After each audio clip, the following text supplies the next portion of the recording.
responded to those who call upon Him in prayer. Ngayon, suod, mo rin ang pasabot no, na when we call upon God in prayer, He will always come to our aid. Ato rin ang atuhan sa kanunay, na kung kita mula mo, usapin sa Ginoo sa pagampo, siya rin sa kanunay, dala, mutuod ka nato dala, ang ato nga, ang iyang langit nun na panabang. Many times God came to the aid of those who call upon Him in prayer. So, may atong medyo sa taksaw na ito makamay. Daan ng kasabutan ng Old Testament, there are several personalities who pray. Like for example, una, si Hannah. Isa man si Hannah niya sa Old Testament. Si Hannah is the second wife of Elkanah. Kung iya, ini si Hannah, second wife. Kanunay lang siya bugal-bugalan sa first wife ni Hannah. Tungkol sa rason na barren, dili makaanak si Hannah. Mga isuon ato ang sakton na during ang mga kultura sa mga Israelita, kaya ganing walay na nag-iisip nila na wala ba silong sa Ginoo? Wala na imuti sa Ginoo. Of course, hindi na sa ato karon. Pero mao na para din na kanang dili ganing mamahatalugan na sa iyang bana. Wala nag-iisip na silong. So, this is what happened to Hannah. Ang first wife ni Hannah, wala ayon kabugalan si Hannah tungkol sa maumiyang na pagbabalan, hindi makahatalugan ang Hannah. And so, ang ihimo ni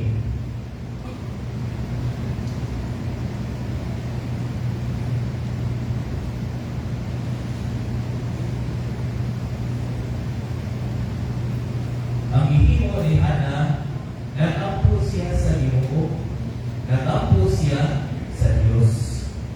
Ingon siya sa iyang pagampo, O Lord Almighty, if you will only look upon your servant's misery and remember me, O Ginoo nga langit nun, kung imo lang tanawon ang pagpakasubo sa imo nga sulugon, and not forget your servant, but give her a son. Then I will give him to the Lord for all the days of my life. Ato niyo makita niya sa first book of Samuel, chapter 1, verse 11. So 11 and following. There's of how Hannah called on the Lord for help. Kinaluyan kayo si Hannah. That is why Hannah was able to say these words to God, O Lord Almighty, if you will only look upon your servant's misery and remember me, and not forget your servant, but give her a son, then I will give him to the Lord for all the days of my life. Kung saan hitabo, ang Diyos itumagiya ang pag-ampo ni Hannah, and Hannah gave birth to a son, who is Samuel, who became the greatest prophet in Israel's history.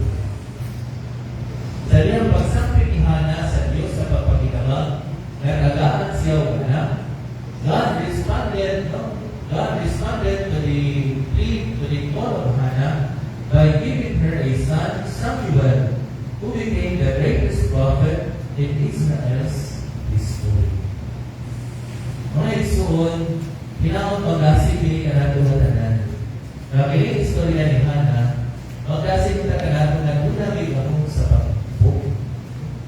Dili kita magkaroon sa pagtuol sa Ginoo sa pagpanawag sa iya nga langit nun nga panawag. So, na siya. And not only did God give birth, and Hannah gave birth to a son, kundi Hannah was able to gave birth to 3 more sons and 2 daughters. si Hezekiah. No?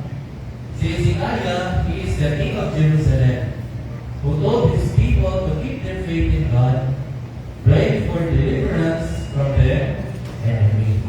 So, sa may nasabukulit ni Hezekiah, doon ay sa kamarin na Azarian, nagingana o Sennacherib, na ihulga niya ang kingdom ni Hezekiah na iya nga sa upon, iya nga sulungon.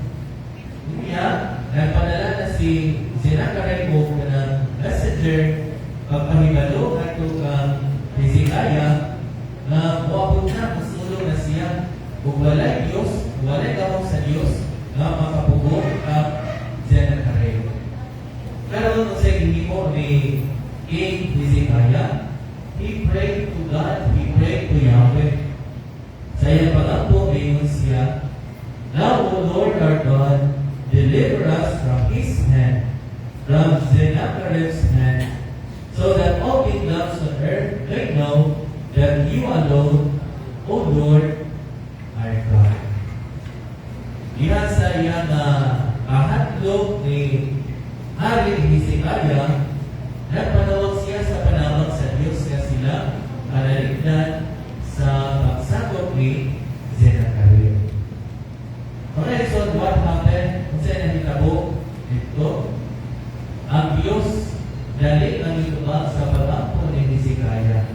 Kung wala rin na natigayon ang pagsakop ni Sennacherib sa mingharian ni Hari Hezekiah, ang hari sa Jerusalem.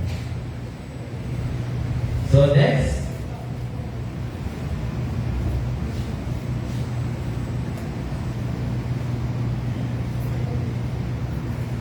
so sunod, may tungod ni kang Daniel, no? May tungod ni kang Propeta Daniel. Magsabi na rin ni kang Propeta Daniel. Si Propeta Daniel, uban ni Ananiah, Mishael o Azariah, sila mga ikahimutan ni sila ni Hari Nebuchadnezzar. Kaya si Hari Nebuchadnezzar, doon na siya ay tambok na gusto niya na ma-interpret, gusto niya na mahibawan kung sa ang kahulugan sa damgo na ipaabot sa Diyos kanya.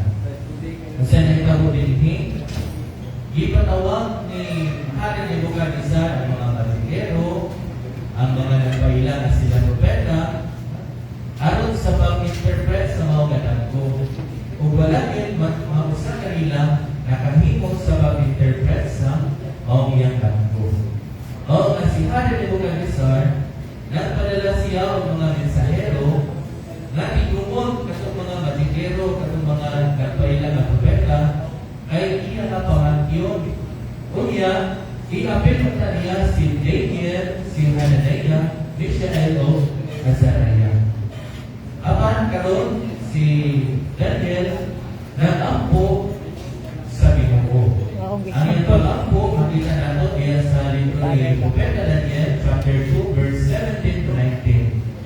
Yung rin yang iignan kani si Hananiah, Mishael o Azariah, let us implore God's mercy regarding this mystery. In mystery mo, ini ang damgo ni King Nebuchadnezzar, so that we will not perish with the rest of Babylonian wise men. Then in a vision, the mystery was revealed to Daniel. Sa pagkanawag, no? Sa paglasing ni Daniel na mag-ampo, uban ni Hananiah, Mishael o Azariah, tungkol kay sila na sa hulga na pagapatyon uban sa mga mahalamon sa Babylonia. Ang Ginoo dali na mituba sa pagtawag ni Daniel, ni Hananiah, Mishael o Azariah, o ipadayag sa Diyos ang misteryo kung sa tulugan sa damgo ni Hari Nebuchadnezzar. Next is Prophet Elijah. Si Prophet Elijah nag-ampo siya sa Ginoo. Una, the first prayer Nagisgo kini nagtuod sa dunay usa ka video ba? Dunay usa ka video na giduol kang Elijah. Namatod pa sa mga video ito siya. Yan ikaw ba ang pagdala sa silog sa akong mga sala. Tungkol kaya anak sa mga video namatay man. Namatay so para sa video, yan giduol si Elijah yung bignan. Yan ikaw ba ang pagdala sa silog sa akong mga sala. But Elijah prayed to God for para sa kinabuhi sa mga anak sa mga video ingon siya. O Yahweh my God, let this child's breath return to him. Yahweh, listen to the pleading of Elijah, and the child's breath returned to him, and he lived. Tungkol kay nakampo si Elijah sa Diyos, nakampo siya ng Yahweh, ipaminaw sa Diyos sa iyang pagkampo o nahibalik ang kinabuhi sa mga bata sa mga widow. Verse 8, chapter 17, verse 21 to 22. And next, okay na kung akong favorite sa tanan na Bible story. Siya, Moses and the Israelites. Kung sa may background, sa may nakitabo din, di ba ang mga Israelita, nahimo sila na ulipon sa mga Ehiptohanon. Nahimo sila na ulipon sa Paraon sa Ehipto. And when Moses met God in prayer, kanya sa lihat na sinabi ni Moses sa Ginoo sa pagkampo, dili maasa na siya. Kung sa kalabitan, nakita ni Moses sinabi ng burning bush, o mag-ipadaya sa Diyos sa iyang pagkarimon. Diya na Moses, dala ang subok ng Moses to free his people, Israel. Naganon sa kagawasan ang iyang katauhan, Israel. Sa lihat, human sa mga nakita ko mga plagues, kung kaya humiligid ang Pharaoh sa pagkatagawasan sa mga Israelita, human na ito, gigugol, human na kulong yung kailangan na kagawasan na, gigugol sa paranguban sa ilang ng mga sundalo, ang mga Israelita, aron pagkapatyon. So what happened there? Read me sa book of Exodus, chapter 14, verse 10 to 21. Seeing that they were being pursued by the Pharaoh and his army, they were terrified and cried out to Yahweh. Tungkol silang kalisa na gigugol sila sa panahon sa iyang kasundaluhan, ang mga Israelita na ampo misampit sa Diyos. And Moses was instructed by Yahweh to stretch out his hand over the sea, and Yahweh made a strong east wind blow all night and dried up the sea. Mga igsoon, makita namin din na kung kita nilaging magpanawag sa Diyos, hindi siya magpanawag sa pagduol na nato kuman ang iyang langit nun na panawag.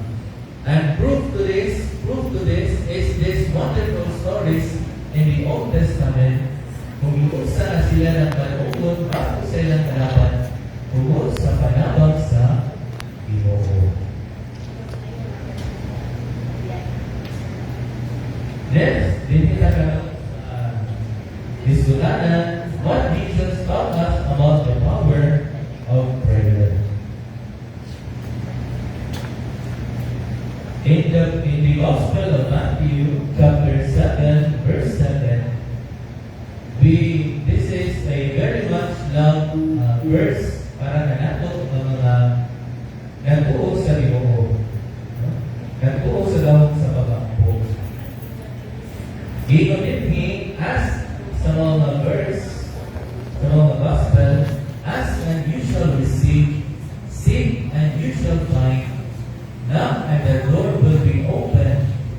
For everyone whoever seeks finds, and to him who knocks the door will be open. Di ba, comforting tayo ng mga pulong na kung kita mangayo na sa Diyos diya sa pagampo, kita makatawan. Kung kita makita, iba ang daw kapagpuo kita makakaplan. Kung kita magapanukto sa putahan, pag-aapihan sa Diyos pinili.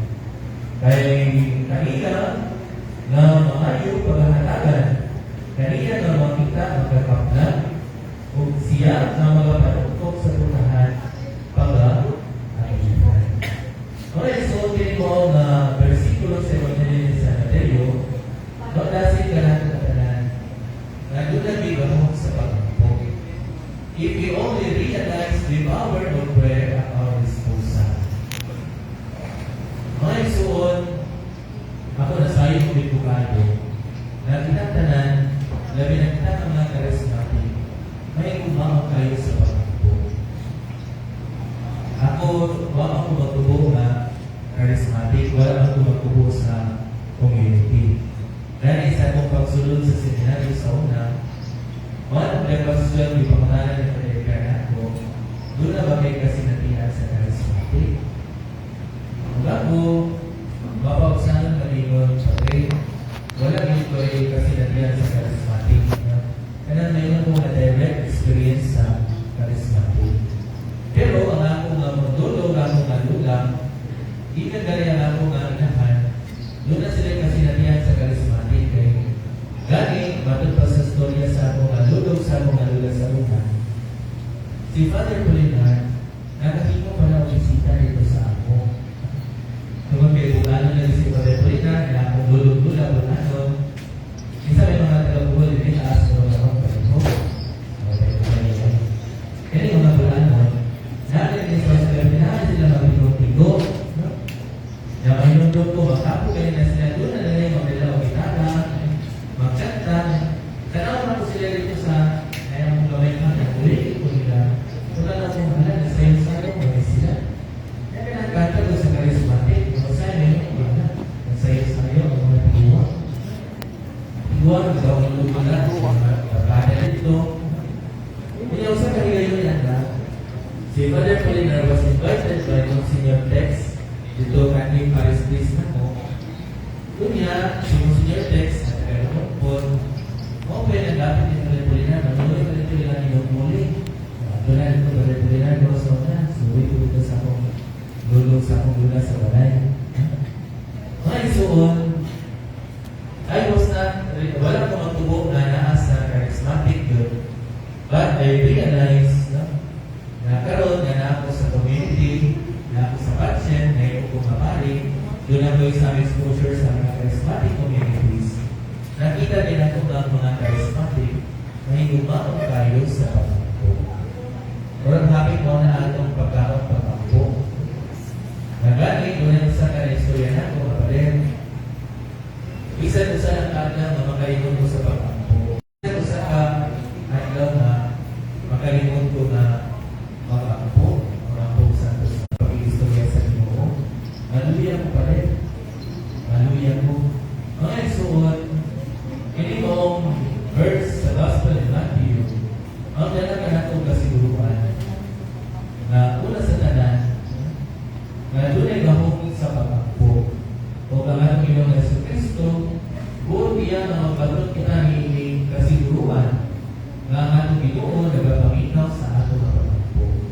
This verse tells us that there is power in prayer, and Jesus wants us to have the confidence that hears our prayer. Jesus and prayer. Jesus exemplified a life of prayer during His earthly life. Ang atong Panginoon sa Kristo, hindi mo na lang kanina, if there is one person that exemplified prayer, it is no other but Jesus Christ Himself. Being the Son of God, ang atong Panginoon sa Kristo, dili isa makalimot paghatag panahon sa pagampo, bisan pag-usa siya kabisi sa iyang